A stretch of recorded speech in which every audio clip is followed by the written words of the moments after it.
خو مهمه خبره مقصد زما دا دی چې په دې حدیث کې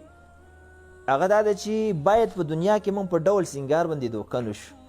ډېر کرته به یو سړی چې ښه په ډول سینګار بابا دي، بنګلې به لري، ګاړې به لري، جایدادونه به لري، ښه ښایسته به چې خبره وکړي ټول خلک به مني، د الله په نیز باندې به د دوانو نه وي. بل طرف ته به یو سړی که هغه زنانه یو که هغه نري، داسې به چې خلک به خبره هم نه مني، په مجلس کې به هم نه پرېږدي،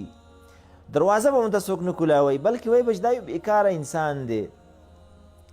د زنا تور به هم پرې لګوي، یعنې دومره د خلکو په سترګو کې به هغه کته لیکن د الله جل جلاله په نیز باندې دا بري، دا پاکي،